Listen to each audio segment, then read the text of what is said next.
arquitectura, donde nos reunimos. En principio empezamos a conversar entre los titulares, después los titulares y los adjuntos, sobre todo para analizar cómo podíamos generar una interpretación de la situación de la emergencia sanitaria y cómo establecer un diálogo organizado con la facultad respecto de cómo abordar el problema. A partir de eso fuimos encontrando varios acuerdos entre las cátedras respecto de cómo proponerle a la facultad trabajar, y dentro de eso apareció la oportunidad, una vez que se definió lo del programa de acompañamiento académico, la idea de generar un espacio entre todas las cátedras, concentrado en un día de encuentros, que pueda pensar un poco nuestros campos de trabajo vinculados a la escala arquitectónica y a la escala urbana en relación a los problemas de representación, que es un término que genera bastante polémica dentro del área. Podríamos pensar en los problemas de notación, los problemas de modelización, del uso de las herramientas proyectuales, de prefiguración, etcétera, un poco convocados a partir del problema de lo actual, cómo entender, cómo retomar una serie de conversaciones que veníamos teniendo desde que se empezó a hablar de la revisión del plan de estudios de la facultad, etcétera. Eso tuvo la iniciativa de justamente Luis Wexler y Hernán Jagemann, que son los moderadores de la mañana y de este turno noche, y de también María y Paula, es decir, de muchos de los adjuntos del área, de empezar a reunirse entre ellos y armar un poco todo el programa de esta actividad. Y de ahí fue saliendo lo que empezó a funcionar hoy a la mañana, o al medio, mejor dicho, hoy a la tarde, con algunas dificultades técnicas. Esperamos que ahora sean menores. No sé, esa es un poco la introducción. Ahora manéjalo, Luis. Bien, perfecto. Gracias, Tano. Bueno, les damos una bienvenida formal, casi como si estuviéramos en algún recinto institucional. De hecho, tuvimos también un apoyo institucional para el marco del evento, porque la dirección de la carrera estuvo al tanto y nos hizo llegar su apoyo. Así que casi como si estuviéramos en el cuarto piso o en algún rincón de la facultad. Vamos a empezar este encuentro que, digamos, tiene como eje la representación en relación a la forma urbana contemporánea.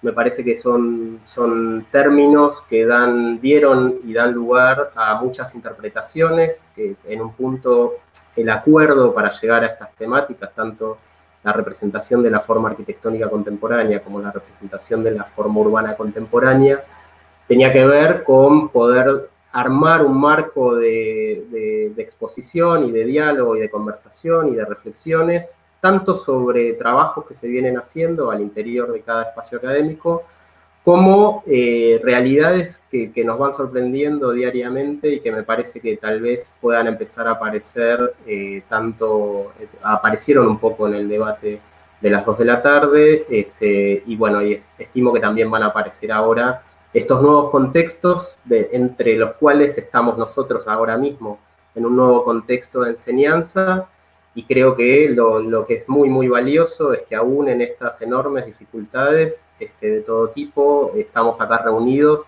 para hablar de morfología, en este caso de morfología urbana, y bueno, esperamos también que sea un lindo envión para los estudiantes en el comienzo de las clases de acá a poco tiempo, a menos de un mes, en un comienzo no presencial, pero que igual va a tener bastante intensidad, esperemos, en la producción. Así que bueno, vamos a empezar con las exposiciones. Le vamos a dar el primer lugar a la Cátedra Lombardi. Hemos invertido, digamos, el orden de presentaciones, o sea, a las 2 de la tarde las presentaciones iban desde las cátedras de la mañana hasta la noche, y ahora lo hemos invertido, así que van a empezar las cátedras de la noche, empezando por Cátedra Lombardi. Bueno, arranco yo, Luis. Dale, Mariano.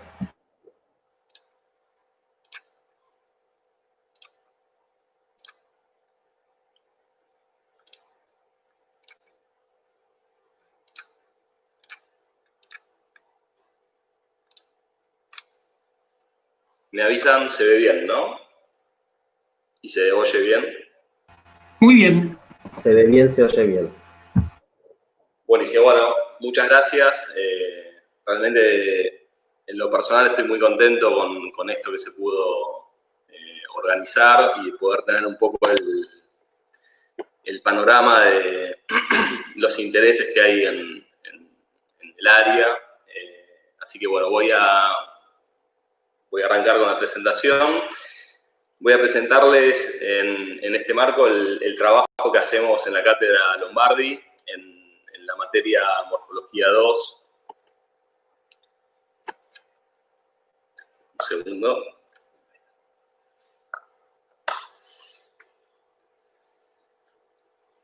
Que venimos construyendo un conocimiento colectivo que ya lleva 12 seminarios en una construcción que hacemos entre los docentes y estudiantes. En este caso, les voy a presentar lo producido en el último seminario del año 2019. Desde el inicio trabajamos siempre en el marco de la ciudad de Buenos Aires y en este caso en el área sur de la ciudad, entre el Riachuelo y la avenida Caseros, lo que podríamos llamar los Bajos, y que comprende algunos barrios como Parque Patricios, Barracas y La Boca. Lo primero que le asignamos a los alumnos como insumos son una serie de casos divididos en 3 categorías que llamamos, por un lado, arquitectura, que son modelos de tejidos de vivienda experimentales o tejidos no convencionales. Por otro lado, parques, asociado al saber de los paisajistas, e infraestructuras, con construcciones asociadas al saber de los ingenieros, como puentes, autopistas, etc. Estos modelos, cada grupo de estudiantes los asocian y los redibujan. El segundo insumo que le proveemos a los estudiantes son una serie de lecturas que se discuten en mesas redondas en el taller, que operan como modelos conceptuales para poder estudiar e interpretar a la ciudad. Por último, en las siguientes clases trabajamos con el Archivo Buenos Aires, que es una plataforma colaborativa y pública que se construye en la cátedra de sus inicios, poniendo sobre la mesa de trabajo estos materiales. Por un lado, planos históricos, mapas temáticos, planes urbanísticos de distintas épocas y Buenos Aires en discusión, que son noticias periodísticas que ponen en foco actores y controversias en el área. Con estos materiales, los estudiantes construyen un itinerario para recorrer el territorio haciendo un registro a través de las fotografías propias, que se vuelven colecciones y construyen un relato de las huellas materiales de la experiencia en el lugar. Quería traerles un texto de Michel de Certeau en el libro La invención de lo cotidiano, que dice: todo relato es un relato de viaje, una práctica del espacio. Estas aventuras narradas, que de una sola vez producen geografías de acciones y derivan hacia los lugares comunes de un orden, no constituyen solamente un suplemento de las enunciaciones peatonales y las retóricas caminantes. No se limitan a desplazarlas y trasladarlas al campo del lenguaje. En realidad, organizan los andares, hacen el viaje antes o al mismo tiempo que los pies lo ejecutan. Acá Michel de Certeau pone, en este texto, pone de manifiesto la importancia del itinerario y la percepción subjetiva del espacio. Los estudiantes con este itinerario construido, con todos estos insumos, estos materiales que nosotros les proveemos, salen a visitar el lugar con un plan definido pero abierto. Aquí vemos un trabajo de estudiantes que a través de un dispositivo técnico registra a modo de palincesto la acumulación a través del tiempo de ocupaciones en el centro de Manzana, en donde se pone en tensión aquello que en la ciudad solo puede percibirse desde arriba y que cuestiona los modelos de las normativas fueron aspirando en el tiempo. Centros de manzanas libres o pulmones de manzanas, liberación del suelo, etc. Y de alguna manera se pone en tensión el acuerdo o no de estos tejidos industriales con tejidos residenciales, etc. O en este otro trabajo que se registra desde la calle, en la búsqueda de las huellas materiales, pero intentando al mismo tiempo asociarla con los actores que dan cuenta de los modos productivos, incorporando el cuerpo humano en esa descripción que en nuestra disciplina pocas veces se hace presente. Y en otro momento del texto, del mismo texto que leí antes, dice: la cuestión concierne finalmente, con base en estas narraciones cotidianas, a la relación entre el itinerario, como una serie discursiva de operaciones, y el mapa, un asentamiento totalizador de observaciones, es decir, entre dos lenguajes simbólicos y antropológicos del espacio. dos polos de la experiencia. Acá Michel Desserteau en el texto nos alerta, nos dice que aquello que nació unido y era parte de la misma acción, con el tiempo y la especialización de los instrumentos se cindieron. Los itinerarios o recorridos como una visión subjetiva y discursiva para entender el mundo, y por otro lado el mapa como ese asentamiento totalizador, objetivo, que trabaja con instrumentos muy precisos, con datos y estadísticas.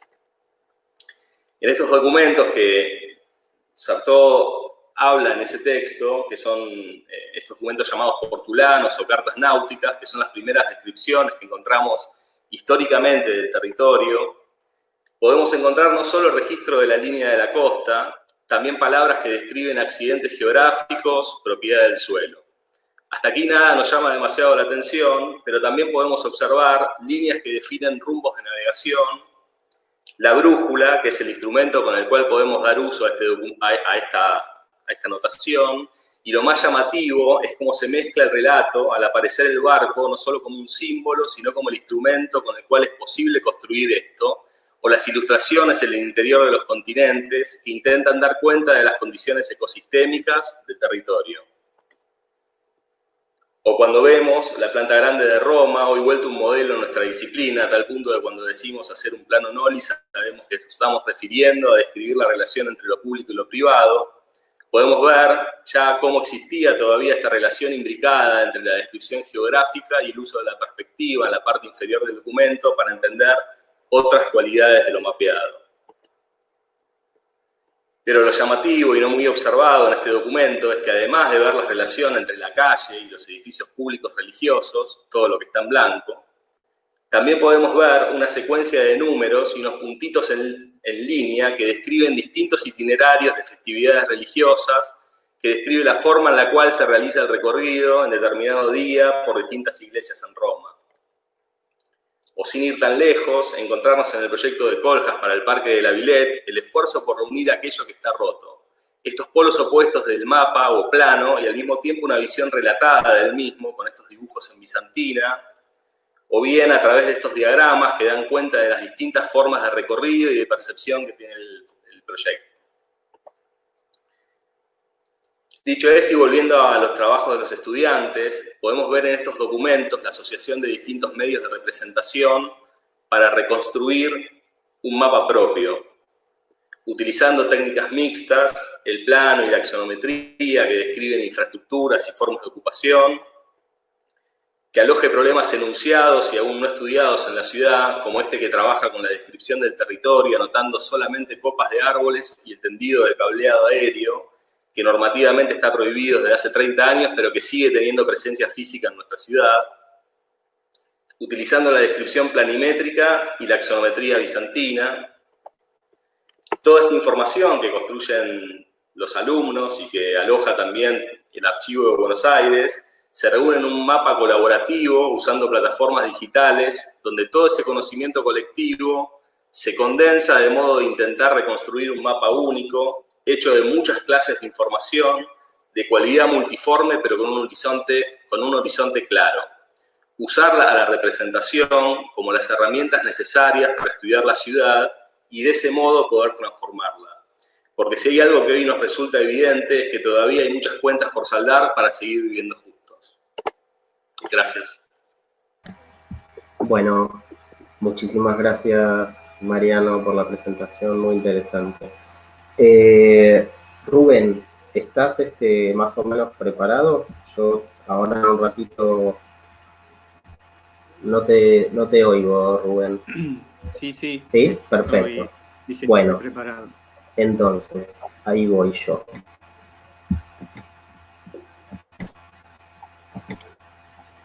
Avísenme cuando se vea y le doy play. Se ve, Luis, se ve bien. Perfecto, ahí largo el play. Bueno, mi nombre es Rubén Gramón, soy profesor adjunto a cargo de la Cátedra de Morfología de UERRI. Hoy les voy a compartir un trabajo que presenté en el Congreso de SEMA, Forma y Lugar. El trabajo consiste en la intervención de un edificio en la avenida Leandro Alem y de cómo recuperar el lugar de la Recoba. El tejido de la ciudad de Buenos Aires se encuentra definido desde su fundación por la manzana. La traza ortogonal que creció en forma ininterrumpida se vio interrumpida por el perfil del Río de la Plata, que marca la impronta en el tejido urbano. Así es como se creó frente al Río de la Plata el primer paseo público o paseo del Bajo, cuya característica distintiva es la recoba. Teniendo en cuenta la relación con el puerto, estos edificios de la ciudad de Buenos Aires.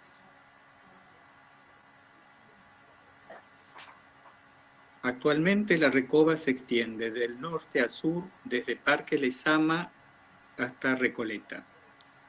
La recoba solo se ve interrumpida por amplios espacios verdes, generando 3 áreas. La primera área es la que atraviesa el barrio de Montserrat desde Parque Lezama hasta Plaza Mayor. La segunda es la que atraviesa el barrio de San Nicolás, desde la Plaza Mayor hasta Retiro. La tercera atraviesa el barrio de Retiro y va desde Retiro hasta Recoleta. La primera área se corresponde con la avenida Paseo Colón, la segunda con la avenida Leandro Alem y la tercera con la avenida Libertador. A modo de ejemplo, tomaremos el área correspondiente a la avenida Leandro Alem y en particular un edificio tipo torre conocido como edificio Chacofi, que fue construido por el estudio Mario Roberto Álvarez y Asociados en el año 1980. La irrupción del edificio tipo torre produjo una gran escisión en la continuidad de la fachada sobre la avenida Alem, ya que la torre se encuentra retirada de la línea municipal.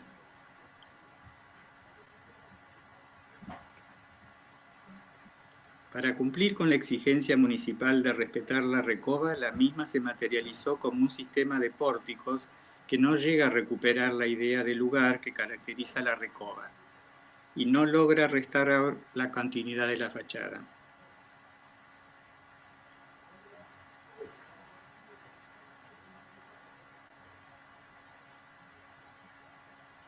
Para recomponer la continuidad de la fachada, la propuesta consistió en construir sobre el pórtico existente una serie de estratos que constituyan un edificio independiente con su propio acceso, circulación y servicios.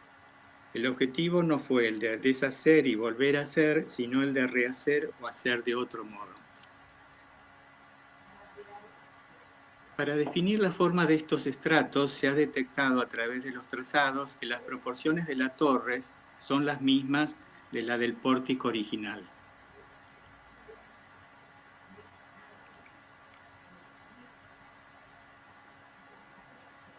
Esto se puede verificar al ubicar las figuras encontradas en un sistema paradigmático creado originalmente por el profesor César Llanello y sistematizado posteriormente por el profesor Claudio Werri. El mismo procedimiento se usó en el corte vertical, donde podemos ver en la imagen el diseño de la torre original y en esta otra la torre y el pórtico existente, y en la siguiente la sucesión de estratos que da como resultado una planta baja, un entrepiso y 3 plantas tipo. A través de los trazados podemos observar que la figura que representa la torre tiene las mismas proporciones que las figuras que representan el nuevo edificio. Al llevar las figuras al paradigma podemos observar cómo las mismas figuras de la vista se repiten en el corte. Finalmente vemos la planta de la torre original, la planta de la torre y el pórtico original, y la planta de la torre y el edificio propuesto. La imagen del trazado se puede ver las figuras intervinientes en el diseño de la misma, que una vez ubicadas en el sistema paradigmático, podemos observar cómo las figuras, si bien tienen una proporción diferente, se encuentran de manera escalonada.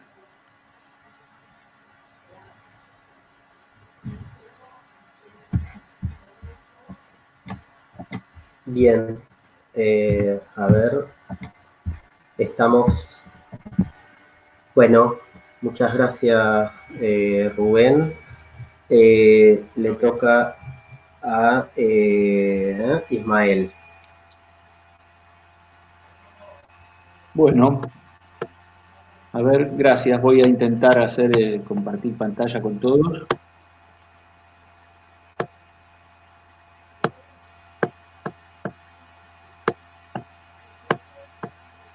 Vamos de a poco, les pido paciencia.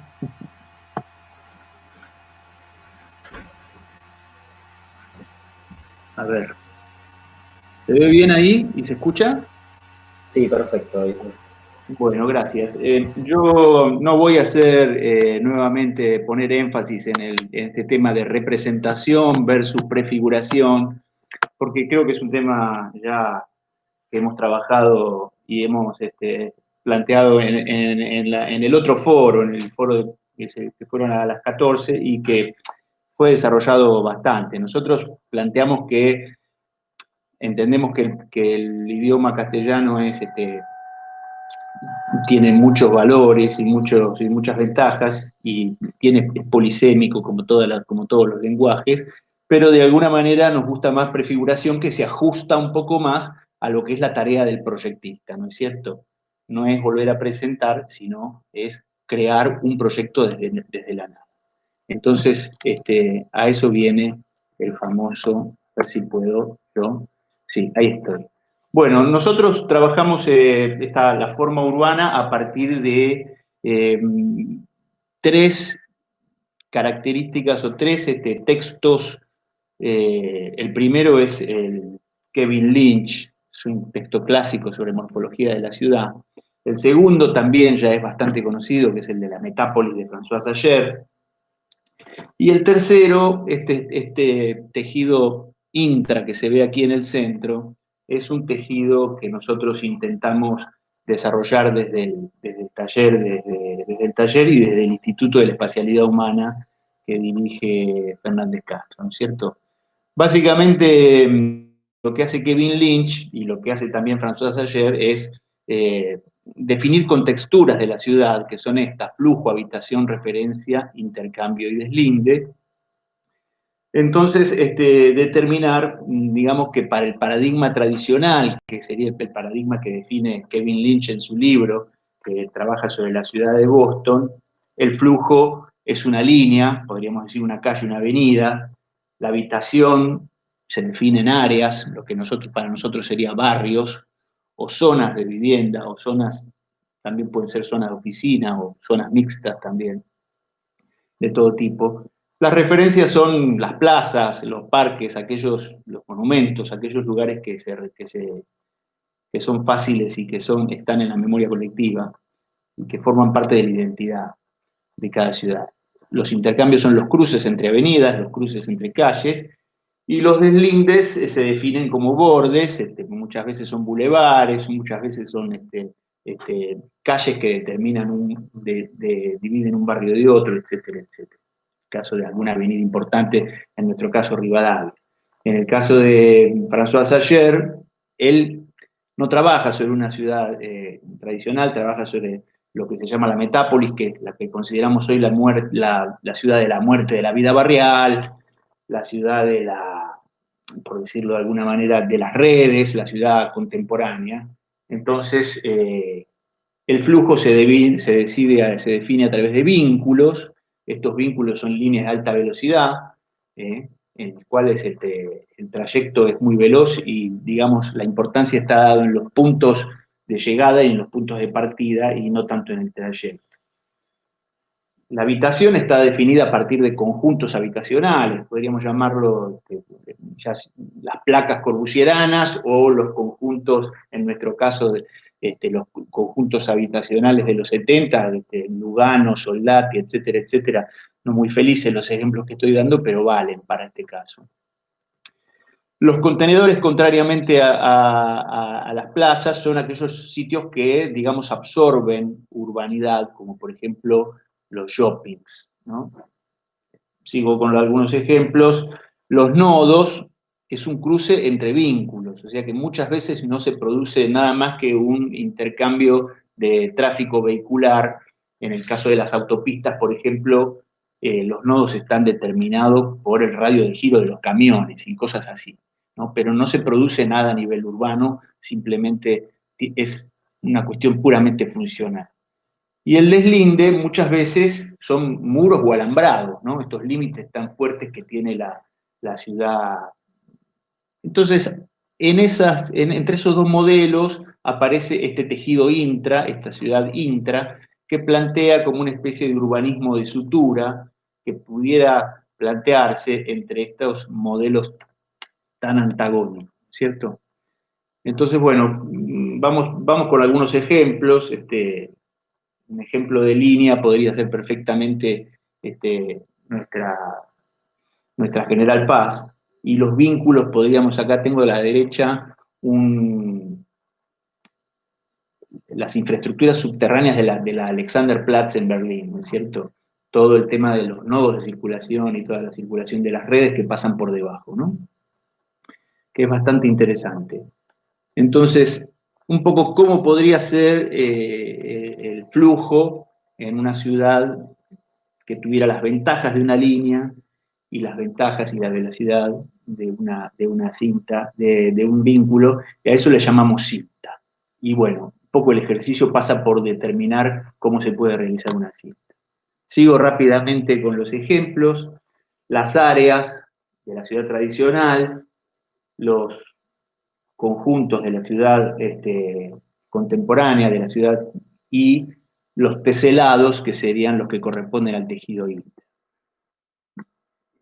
En cuanto a referencia a las plazas, aquellos lugares donde están los monumentos, donde están las principales, en este caso en Siena, y por otro lado tenemos los contenedores contemporáneos, ¿no es cierto? Entonces, ¿cómo puede ser un espacio que tenga estas dos características? Bueno, estos espacios les llamamos espirales en la carta.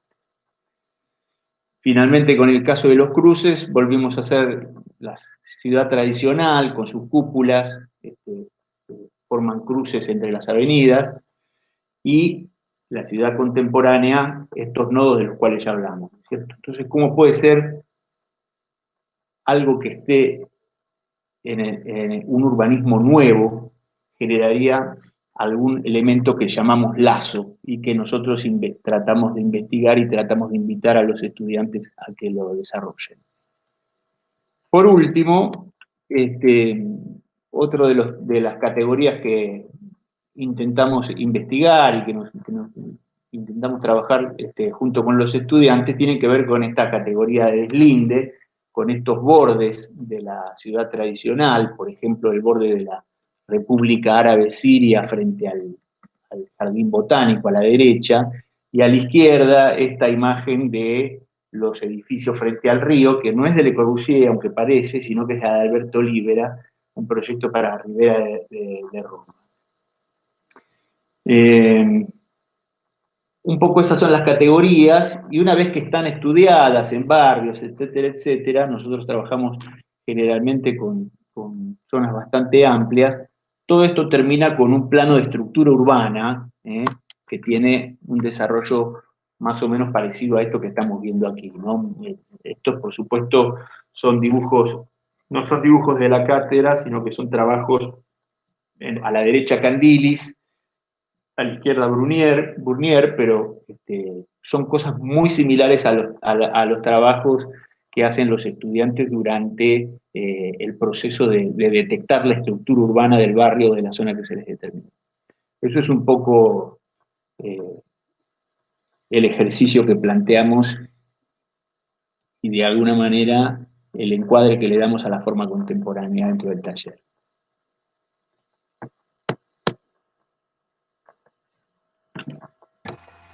Bien, bueno, muchísimas gracias, Ismael, muy interesante. Sigue Pau Galarato, y tenías un compañero también por ahí, así que... Sí, Lautaro Araneo, ojalá que me escuchen ahora. Nada, vamos a proyectar un video que es una recopilación de trabajos de nuestros alumnos y va a ir a Caro a iniciarlo. Gracias.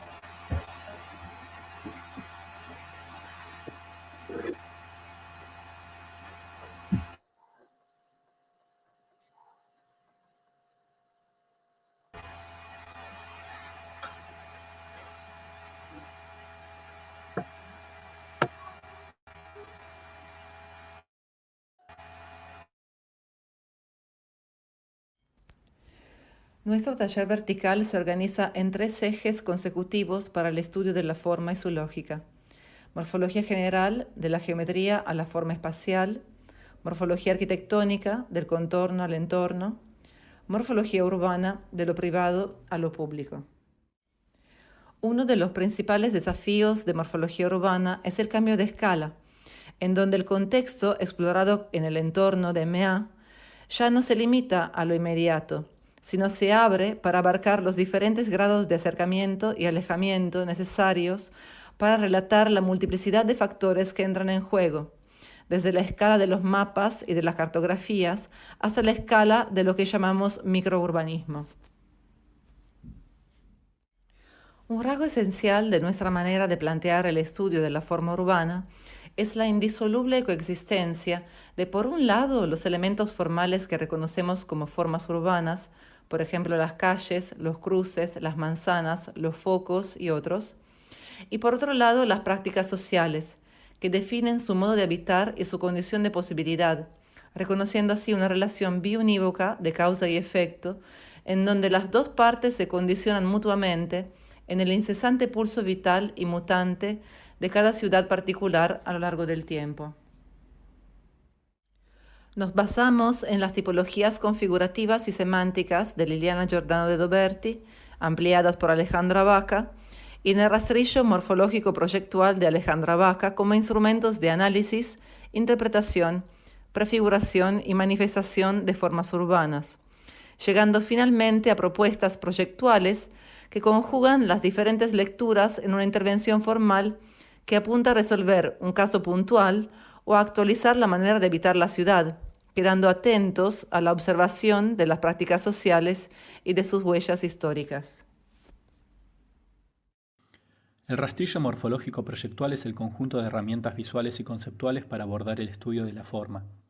Partiendo de los tipos de dibujos clásicos, geometrales o Monge, conceptuales o axonométricas, perceptuales o perspectivas cónicas, se incluyen los diagramas o esquemas morfogenerativos, el objeto maqueta, las palabras y los discursos, y se agregan todos aquellos instrumentos habilitados por la digitalización y la mecanización del registro visual, como la fotografía y los audiovisuales. El rastrillo como metáfora remite a la sincronicidad y a la inclusión de todas las herramientas aquí mencionadas para poder abordar el problema urbano desde sus múltiples facetas, construyendo lecturas que puedan dar cuenta cada vez más de la complejidad de una ciudad orgánica en permanente metamorfosis. Los ejemplos a continuación mostrarán cómo el cruce de técnicas genera lenguajes híbridos y complejos, ricos por sí mismos y por su complementariedad en el discurso de cada trabajo. Los dibujos geometrales son aquellos elaborados en 2 dimensiones, como plantas, vistas y cortes, y nos permiten comprender la extensión y organización de un sitio o área, sus conexiones, elevaciones y territorios. En estos están incluidos los mapas y las cartografías, así como secciones urbanas que muestran las relaciones entre niveles y estratos existentes y propuestos. Los dibujos conceptuales nos permiten determinar las relaciones volumétricas entre llenos y vacíos, las densidades, respetando las proporciones reales entre lo construido y lo libre y manteniendo una mirada objetiva sobre las 3 dimensiones del tejido urbano. Asimismo, permiten montar despieces que ilustran capas múltiples de registro y separan elementos distintos que operan sincrónicamente. Habilitan el entendimiento completo del objeto estudiado y propuesto con una mirada externa, analítica y precisa. Los dibujos perceptuales instalan al sujeto en el panorama urbano, definiendo el punto de vista desde el que se observa la ciudad y determinando un recorte que pone en evidencia los detalles y la habitabilidad del espacio urbano con sus características. La perspectiva nos permite ubicarnos y elegir qué queda enfatizado y qué queda excluido. Nos enseña a intencionar la mirada y a experienciar lo urbano a escala humana. Los diagramas son claves de lectura en patrones bio-tridimensionales que expresan visualmente relaciones y opciones utilizando un lenguaje simplificado y de comprensión inmediata. La maqueta como objeto representa un instrumento esencial de verificación para conectar con el tejido tridimensional de la ciudad, reconstruyendo en escala reducida un fragmento urbano para poderlo estudiar e intervenir con precisión sin tener que volver al sitio, observando además cómo el proyecto se ancla al tejido existente, cómo interacciona, cómo dialoga, generando una propuesta que modifica concretamente la realidad. La fotografía de la ciudad es el medio por el cual la historia y el presente se unen para poder vislumbrar el futuro. La fotografía implica la acción del cuerpo, caminar las calles, levantar la mirada, detenerse porque algo nos llama la atención, planear la hora del día, dejarse atravesar. La fotografía no es solamente registro, es prefiguración y proyecto, es tomar contacto con la realidad para poder volver a pensarla. Sin palabras no habría formas, porque no se podrían conocer. La palabra enhebra y resuelve, define y esclarece, o pregunta y pone en crisis. Las formas sin discursos serían trazos o bloques sin alma, serían ciudades sin pensamiento y sin proyecto. Los audiovisuales condensan a todos los demás dientes del rastrillo en un relato visual guionado del proceso proyectual, desde el análisis y la hipótesis hasta la propuesta y su concreción. La línea de tiempo obliga al discurso a ser coherente y sintético, exhaustivo y enfocado. Las palabras acompañan las imágenes en un continuo y conciso desplegar de los pasos. Cerramos con el fragmento de un video de 2 estudiantes, Julián Loza y Camila Farana, sobre su intervención en Ciudad Jardín, Lomas del Palomar. Es un ejemplo de una primera aproximación al medio audiovisual. El sector noroeste de la ciudad, más conocida como Lodelpa, fue el último en construirse que, por diferentes situaciones políticas y económicas del país, siguió otros criterios de edificación. Se da una particularidad de mixtura urbana, donde a lo largo de los años se fueron consolidando de manera orgánica. Estos comercios tienen recoba, pero no tienen continuidad entre sí y no conforman una morfología urbana uniforme en contraste del resto de la ciudad planificada. Para nuestra propuesta retomamos conceptos que fueron pensados de la génesis del proyecto de la ciudad, como las proporciones del espacio público frente a los comercios y la recoba como espacio de cobijo para recorrer la ciudad desde un semicubierto. Identificamos todos los comercados presentes. Establecimos un ancho de vereda correspondiente a cada uno, lo cual nos da como resultado una calle ondulante, la cual retoma la particularidad de esta ciudad con sus calles no perpendiculares tradicionales y con diferentes desniveles pausar la velocidad de transición. Además, detectamos un terreno vacío donde planeamos incorporar un mercado popular que sea complemente y contribuya con los mercados existentes. Otra cuestión que consideramos importante a tener en cuenta en la disposición de la vegetación, que desde su concepción fueron pensadas todas sus proporciones. Estudiamos los tipos de árboles en relación a las construcciones y elegimos el plátano y el brachichito dependiendo la altura de los comercios y las viviendas, y usamos ese criterio a lo largo de nuestra intervención sobre la calle Aviador Curtis. La incorporación de la vegetación es una forma de continuar con el espacio semicubierto, conectando las diferentes recobas, dando cobijo natural en el espacio público.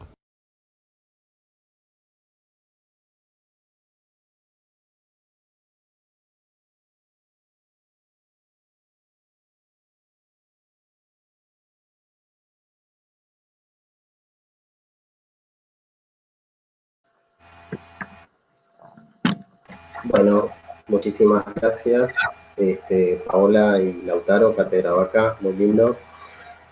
Bueno, nos toca a nosotros Cátedra Pellicer.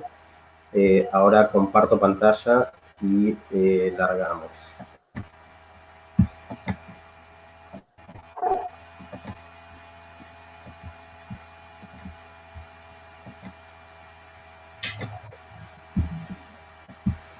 Bueno, somos, como decía Luis, somos docentes de la Cátedra Pellicer. Para esta oportunidad, en un grupo de docentes que no estamos todos, me gustaría nombrarlos. Luis Wexler, Juan Ferreira, Marco Estasi, Laura Brunati, Lourdes de la Fuente, Victoria Sanet y yo, Alejandra Sosa, un poco afectados por el contexto actual. Decidimos plantear algunas cuestiones que ponen en crisis la vigencia de la forma urbana tal como la conocimos.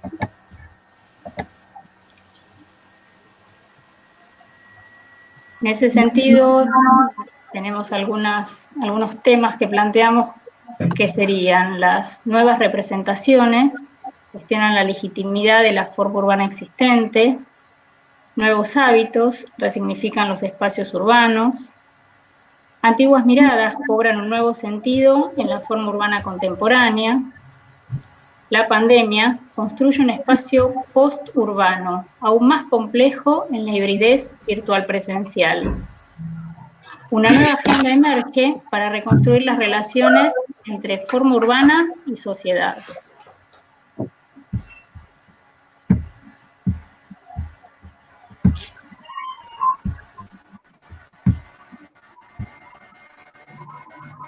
No puedo dejar de poner en el centro el estupor con el que estoy viviendo esta sensación de vivir una utopía mundial en todos los días.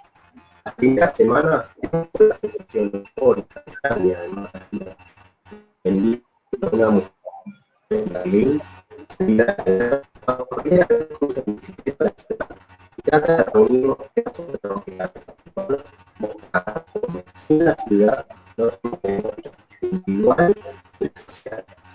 En este caso no hay ruinas, sino todo lo que podemos hacer.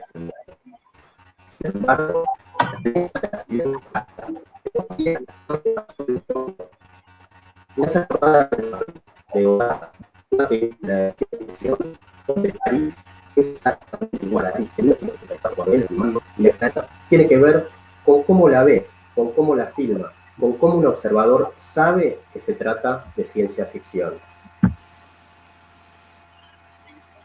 Lo que se ausenta ahora en Buenos Aires no es el artefacto material, sino el soplo vital que le insufla la vida pública, la ciudad desierta, la ciudad vacía. Lo que falta es el espacio público, en el sentido de Hannah Arendt, no como el espacio abierto de la ciudad, las plazas, los parques, sino como esa chispa que conecta de modo fulminante la ciudad con la política y que justamente demanda la presencia en la calle. Adrián Gorelick, videoconferencia de Ciudades en Revisión, Ciudades Reimaginadas, 13 de mayo de 2020. Las teorías sobre lo urbano resumidas hasta aquí nos deberían conducir a una reconsideración de lo que es una calle y lo que implica cuánto sucede en ella.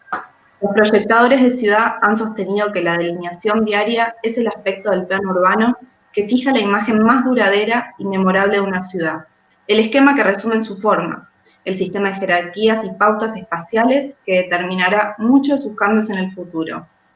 Pero es muy probable que esa visión no resulte sino de como la arquitectura misma. Todo proyecto viario constituye un ensayo para someter el espacio urbano, un intento de dominio sobre lo que en realidad es improyectable. Las teorías de lo urbano deberían permitirnos reconocer cómo, más allá de cualquier intención colonizadora, la organización de las vías y cruces urbanos, en el entramado por el que oscilan los espacios, los aspectos más intranquilos del sistema de la ciudad, los más asistemáticos. Manuel Delgado, El animal público. Por el efecto de la contraluz, se pueden percibir desde la torre, recortándose perfectamente sobre la luz, las pequeñas siluetas cautivas en las celdas de la periferia. Tantos pequeños teatros como celdas, en los que cada actor está solo, perfectamente individualizado y constantemente visible. El dispositivo panóptico dispone unas unidades espaciales que permiten ver sin cesar y reconocer al público. Cada cual, en su lugar, está bien encerrado en una celda en la que es visto de frente por el vigilante, pero los muros laterales le impiden entrar en contacto con sus compañeros. Es visto, pero él no ve, objeto de una información, jamás sujeto en una comunicación. Y esta es garantía del orden. Si los detenidos son enfermos, no hay peligro de contagio. Si locos, no hay riesgo de violencias recíprocas. Si niños, ausencia de copia subrepticia, ausencia de ruido, ausencia de charla, ausencia de disipación. La multitud, masa compacta, lugar de intercambios múltiples, individualidades que se funden, efecto colectivo, se anula en beneficio de una colección de individualidades separadas. Michel Foucault, Vigilar y Castigar, 1975. ¿Qué tipo de tácticas son apropiadas para una estrategia de sacrificio de automóviles por las ciudades? Muchas de las tácticas son obvias si entendemos lo importante no es sacrificar los automóviles en las ciudades, sino más bien por las ciudades. Las tácticas adecuadas procuran espacios a otros usos urbanos necesarios y deseados, que entran en competición con las necesidades del tráfico rodado. Consideramos, por ejemplo, los usos de las aceras, desde los puestos de venta hasta el juego de los niños, que entran en las calles populares. Estos usos necesitan aceras anchas. Además, una doble hilera de árboles generaría un esplendor en algunas calles. Una táctica para sacrificar los automóviles procuraría dar a las aceras una gran variedad de usos. Por consiguiente, ensancharlas y adornarlas como una victoria de la vida urbana. Automáticamente, esto estrecharía la calzada. Jay Jacobs, Muerte y vida de las grandes ciudades, 1961. Las calles y las plazas de nuestras ciudades y también los balcones, cubiertas y fachadas de nuestros edificios pueden renaturalizarse, conectar con los parques y jardines que ya tenemos en la ciudad e incluso conectar con los espacios agrícolas y naturales que todavía conservamos en la metrópolis. Un nuevo paradigma desde la perspectiva urbana está reivindicando con fuerza los valores éticos y estéticos del mundo rural. La ciudad quiere ser más campo y el campo más ciudad. Nuestras ciudades disponen ya de un conjunto de estructuras verdes muy complejas que ocupan una parte importante de su territorio y su entorno. Muchas proceden de la geografía que aún pervive entre sus diferentes tejidos urbanos, colinas, ríos, rieras, playas, humedales, o de remanentes de su estructura productiva agraria, parques agrarios, espacios agrícolas intersticiales, ganadería resiliente, huertos comunitarios y personales. Enric Valle, hacia la fusión de Ciudad y Naturaleza 2019. En los países latinoamericanos, la producción de las ciudades modernas resulta del funcionamiento de dos lógicas de coordinación social, la del mercado y la del Estado, pero también una tercera, la lógica de la necesidad.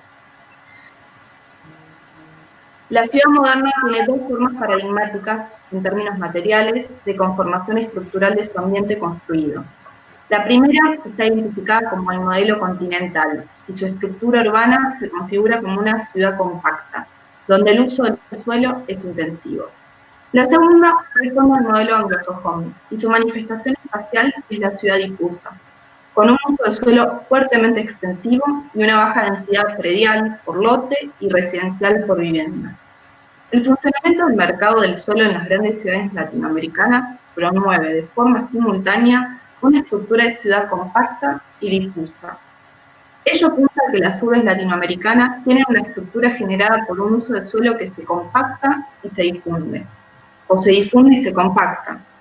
En este sentido, la producción de la estructura urbana en América Latina concilia las formas compacta y difusa de uso de suelo, y de esta forma promueve una nueva forma particular, la ciudad confusa. Pedro Abramo, La ciudad confusa, 2012. Las animaciones digitales son un nuevo tipo de imagen. Hace unos años, al verlas, todavía se notaban sus esfuerzos por recrear las imágenes fílmico-fotográficas con recursos toscos. Sin embargo, ya han dejado atrás a su modelo de referencia. Hoy en día, la falta de detalles ya no se considera una falla. Las imágenes digitales son consideradas una representación ideal de lo real. Son creadas por computadoras, un dispositivo que se ha transformado en el estándar como ocurría hace 100 años atrás con la máquina industrial. Hoy en día, la animación digital critica los detalles superfluos de una filmación. Con el producto industrial, le echa en cara las irregularidades al objeto artesanal. La posibilidad digital de acercar o alejar las imágenes y de cambiar la perspectiva de la cámara compensará la pérdida de la referencia manifiesta a lo real. Harun Farokhi, Desconfiar de las imágenes, 2015. Finalmente, en estos nuevos escenarios urbanos y didácticos, esperamos poder atravesar estos condicionantes y aportar a mayores discusiones en los próximos y complejos tiempos que vienen.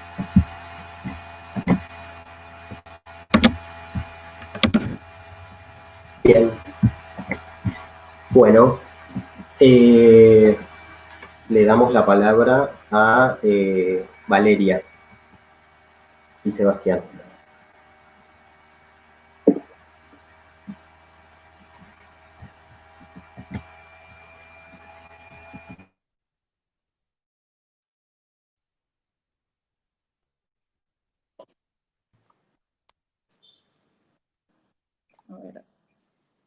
Hola. Hola. Se escucha perfecto, ¿eh? Ok. Buenas noches. En primer lugar, les voy a contar cómo se va a organizar un poquito estos 6 minutos. Primero una pequeña presentación de la cátedra y de mí, y en segundo lugar voy a dar lugar a algunas posturas que tenemos en relación a la disciplina, y por último voy a contar algunas reflexiones. Yo soy Valeria Frank, soy arquitecta, me recibí en la Universidad de Buenos Aires en el año 2008 y soy docente de la cátedra Lencinas desde hace 12 años. Las imágenes que vamos a mostrar son más como inspiracionales de lo que vamos a contar, ¿sí? Digamos, como van un poco desparejos.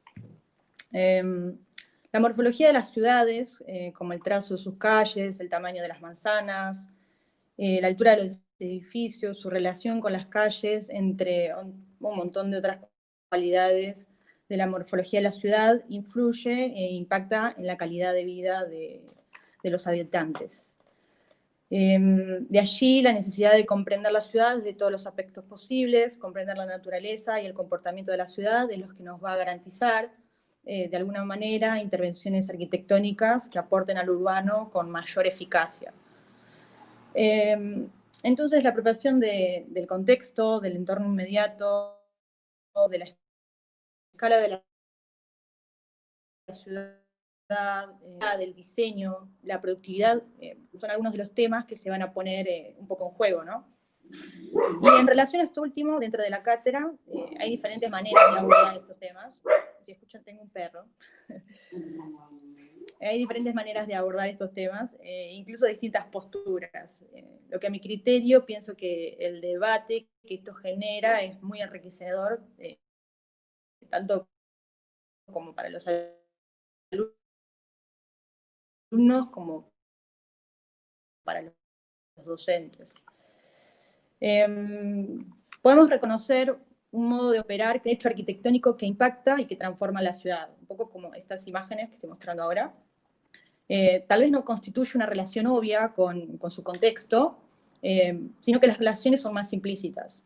Y otro modo que habla de la relación más estrecha con su contexto, este no trata de generar un impacto de transformación, sino todo lo contrario, trata de entender a la ciudad y trata de generar un vínculo con su contexto material inmediato. Digamos, habla de armonías, de ritmos, de equilibrios entre elementos, como puede ser un poco esta imagen que estoy mostrando ahora, que es un centro cultural, el Centro Cultural de España, que está en México, o por ahí esta obra, por ahí la conocen, que es de Amado Faiden, acá en el barrio de Belgrano, creo. A mi criterio de entender todo esto, digamos, entender el comportamiento de la ciudad, entender la forma, su dinámica, sus usuarios, sus usos, es lo que determina un poco qué postura tomar frente a la problemática de resolver un determinado tejido urbano. A modo de ejemplo y de cierre, traje este proyecto. Es un concurso organizado por la Sociedad Central de Arquitectos. Lo hicimos con mi equipo del estudio. Yo soy autora de este proyecto, junto a mi socio, el arquitecto Federico Menichetti, que hasta el año pasado también fue docente de la consultoría en fachadas, que también es docente de la cátedra. El proyecto consta de dar respuesta a la fachada y medianera de lo que va a ser el nuevo edificio del Tribunal Fiscal de la Nación, el cual se anexa a un edificio existente de valor histórico, además de que este proyecto se sitúa en un sector alto de valor patrimonial de la ciudad. Dice, para que se ubiquen, estamos hablando de Diagonal Sur y el proyecto hace un fuerte hincapié en el cuidado y la preservación de la identidad del contexto inmediato, las continuidades de las horizontalidades responden a las reglas de composición académica del edificio al que nos estamos anexando, y en relación a la medianera, esta empieza como a tomar sus propias lógicas, donde las continuidades que vienen de la fachada pegan la vuelta, completando morfológica y visualmente, digamos, la unidad del edificio en todas sus caras visibles. Y con la misma lógica, la relación entre llenos y vacíos en la fachada es consecuencia del porcentaje de llenos y vacíos del edificio existente. Digamos, entender estos aspectos, como muchos otros más, ¿no? En este recorte de la ciudad, en algún lugar, es entender la propia esencia de Buenos Aires, entender cómo la ciudad se construye y se transforma constantemente. Dar algo al respecto a estas continuidades de las que estaba hablando antes, estas continuidades morfológicas, que resultan tan ajenas a niveles de pensamiento formales para usuarios comunes, pero que en realidad no lo son a niveles sensoriales, digamos. El concepto de la escala y sus respectivas consecuencias en la percepción del espacio hacen que la calidad de los espacios en los que vivimos. Y por último, quería comentar, como otra reflexión, digamos, como que en cada edificio que proyectamos estamos contribuyendo a la imagen de la ciudad, ¿no? Pensar en estas pequeñas acciones urbanísticas nos obliga a estudiar y a entender la pluralidad, la armonía compositiva de las distintas piezas de la ciudad y que éstas respondan desde su significación a aspectos relevantes de la vida cotidiana e individual como colectiva. Eso es todo. Bien, bueno, muchísimas gracias Valeria y Sebastián. Hernán, ¿estás vos? No sé si... Hernán Diageman. Sí, ahí estoy con el micrófono. Voy a tratar de no poner mi imagen, a ver si no gasto mucho dato, porque esto está difícil. Vamos a ver ahí.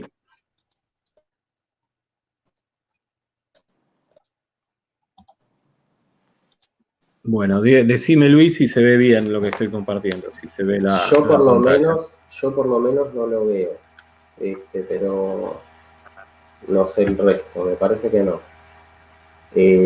Una técnica que puedes hacer es salir un segundo y volver a entrar. Cuando hemos hecho eso, la nueva entrada siempre es más fresca. Así que bueno. Vamos a hacer esto, dejo de compartir y trato de volver a entrar, si te parece. Sí, bueno, yo aprovecho para pasar... Ahí se ve tu pantalla, Hernán, perdón. Ahí estás compartiendo la pantalla. Lo que tenés es que seleccionar... No. Me parece que no es la mía esa, A ver. Quizás por eso, vamos a ver.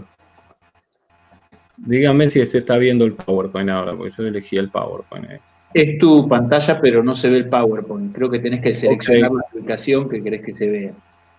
Sí, lo hice, pero se ve que no está funcionando. Vamos a volver para atrás y vamos a ver qué pasa.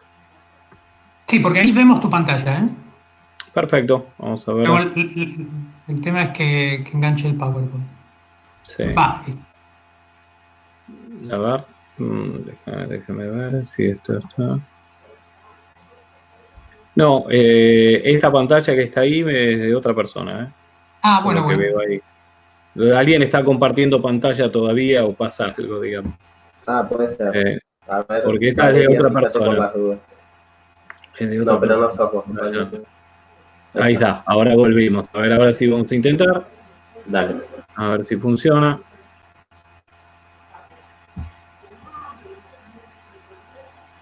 Díganme si ahora hay algo, pasa algo, ¿no? ¿Comparte o no? Por ahora nada, Por ahora no. Sí, vamos a salir y volver a entrar, vamos a hacer el mismo truco. Vamos a ir directamente a pantalla completa. A ver.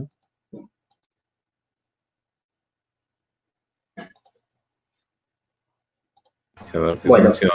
Mientras Hernán ¿Funciona? trata, por ahora no te vemos.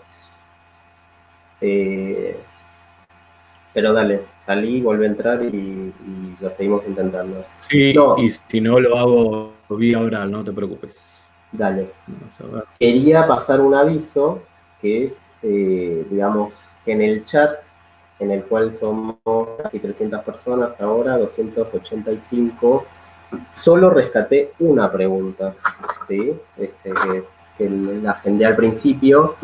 Después, bueno, como en un modo contemporáneo se van haciendo comentarios. Comparte, ¿no? No, todavía no.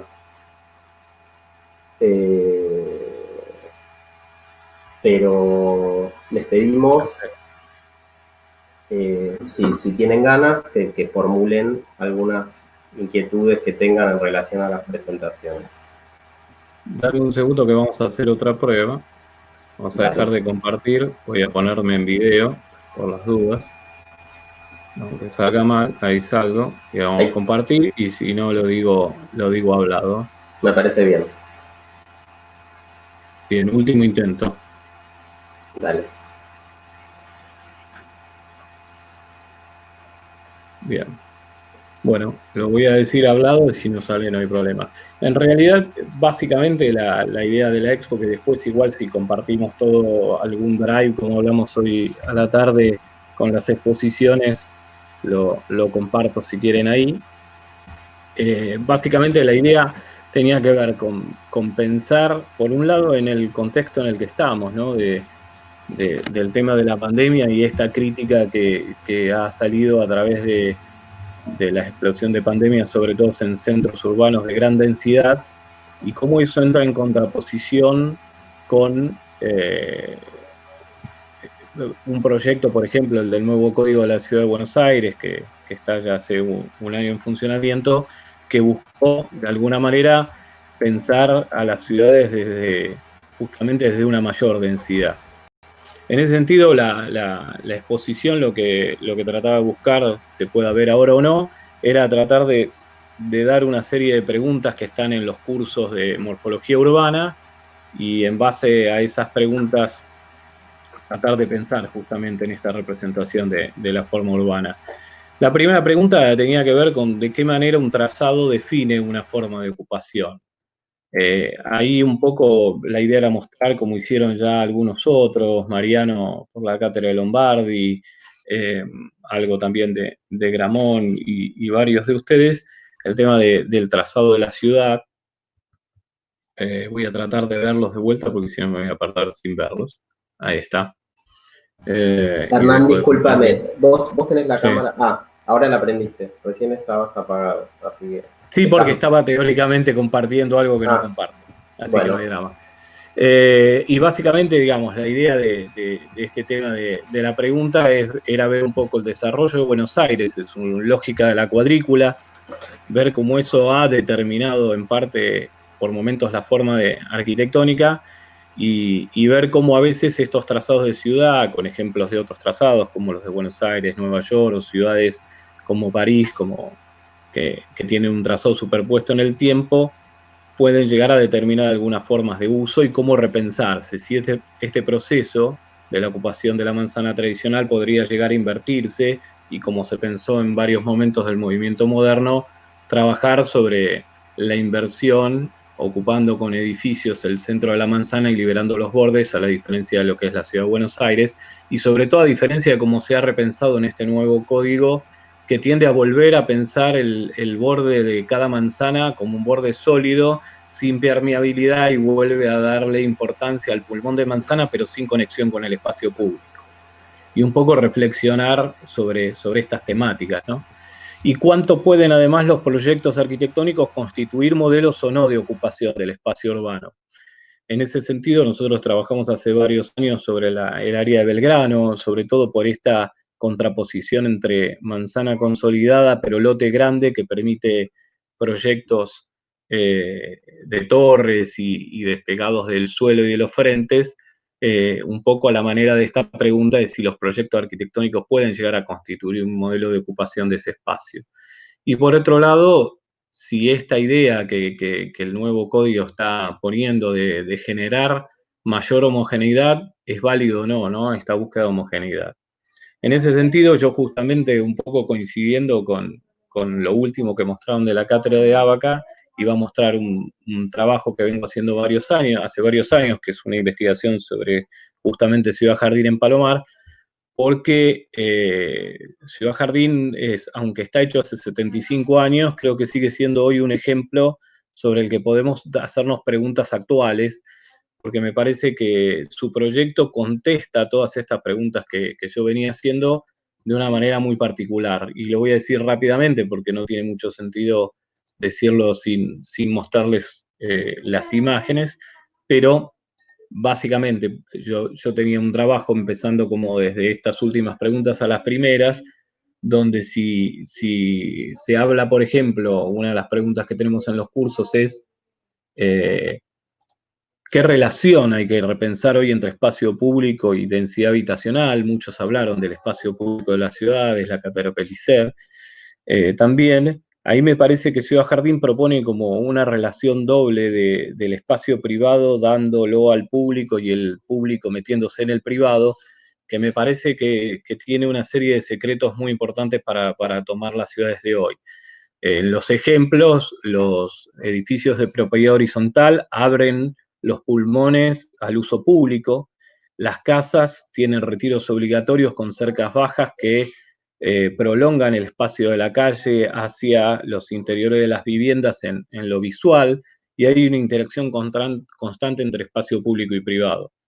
Por otro lado, siguiendo con esta serie de preguntas y con este ejemplo, ya trabajando sobre cuál es el objetivo de alcanzar una mayor homogeneidad, Ciudad Jardín propone heterogeneidad, propone en realidad diversos estilos desarrollados alrededor de 20 años, donde lo que Gramont mostraba como recobas de Alem y del Bajo de Buenos Aires, y que la gente de Ábaca mostraba en un trabajo de estudiantes de las recobas en los centros comerciales, en Ciudad Jardín se dan con estilos muy diferentes, pero sobre todo se dan con una extensión de la vereda pública descubierta, que hace que las recobas, a diferencia de Alem, no lleguen sobre la calle, sino que se extiendan no solo en el espacio, en el espacio semicubierto, sino en el espacio abierto también de veredas, y hay como ciertos nombres que se nombraron en varias charlas, como el de la calle, el del balcón, el de la vereda, que en Ciudad Jardín toman sentido de proyecto, al punto de llegar a techarse algunas calles y generar una continuidad entre edificios y entre distintas manzanas. Y por último, todo el tema de los proyectos arquitectónicos construyendo modelos de ocupación. También en el barrio se han construido centros comerciales completos donde por momentos las calles curvilíneas se relacionan con edificios que toman la curva de las calles. Hay un ida y vuelta entre la forma de la planimetría y la forma del edificio, para llegar a un punto donde cuando uno ve los amanzanamientos y ve ya los planos generales, ve además de haber una geometría y una lógica global, también una lógica particular de cada manzana y el estudio de la relación entre calle, manzana y lote, que lo hace, creo que un ejemplo completamente valorable para tratar de contestarnos estas preguntas de cómo trabajar la forma contemporánea hoy. Así que espero que lo puedan ver después compartiéndolo de otra forma, así que nada, ya termino con eso lo que venía diciendo. Bueno, muchas gracias, Hernán. Bueno, pasada la ronda de presentaciones, abrimos un poco una ronda de conversación.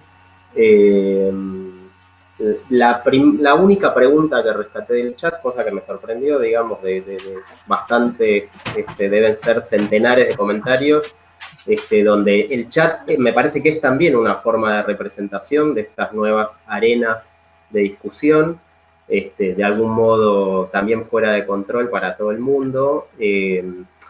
La voy a rescatar esa pregunta, la hizo Jerónimo López Fontán, cuando estaba haciendo la presentación Ismael, y preguntó si una plaza puede ser un nodo. No sé si Ismael estás por ahí. Sí, acá estoy. Nosotros, quizás se confundió, nosotros hicimos las plazas tradicionales como nodos, no como nodos. Los nodos para nosotros son nodos de tránsito, aunque si vos lees a distintos autores, la palabra nodo tiene distintos sentidos. Para, por ejemplo, Giancarlo De Carlo, que es un tipo que yo respeto mucho, un nodo urbano era aquel lugar donde la vida de la ciudad se multiplicaba y era más intensa, donde había mucha vivienda, mucha infraestructura, mucho comercio, había como juxtaposición de todas estas categorías contexturantes que yo estaba hablando, y era como un sitio donde la ciudad tenía una urbanidad más intensa. Eso era para ellos un nodo. Para nosotros, las plazas tradicionales son focos. Si se refería a eso, el nuevo proyecto de Plaza Jusay con su sector enterrado, a bajo nivel o a medio nivel. Exactamente, sí, hacía referencia a Plaza Jusay. Si hacía referencia a esa Plaza Jusay, nosotros, aquellos proyectos que tienen, por un lado, la situación de la plaza tradicional, digamos, que es un sitio donde hay mucha urbanidad, y por otro lado, la situación del contenedor, como el shopping, que es un sitio que absorbe urbanidad, absorbe vida barrial, por decirlo en términos muy procaces. Esto le llamamos espirales.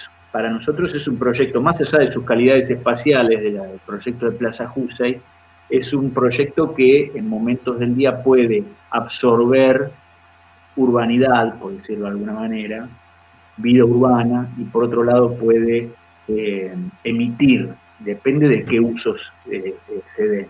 Acá los usos están casi como zonificados, ¿no? Para mí no es un proyecto quizás muy significativo, porque se ha dividido la plaza y se ha reducido la superficie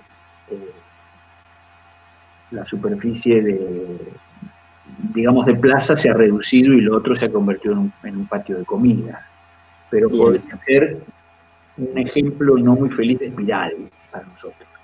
Bien, bueno, voy a aprovechar que ahora sí empezaron a aparecer algunas preguntas un poco más densas, y hay una que puede abrir una discusión un poco más amplia y digamos, más rotada entre los que quieran hablar, de Nicolás Taubas, que dice: quería saber cuál es la mirada de las distintas cátedras sobre el futuro de las ciudades. ¿Creen que va a haber algún cambio en la forma?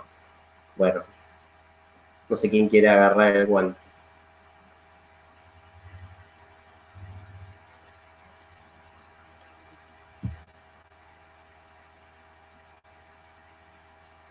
Dale, Tano.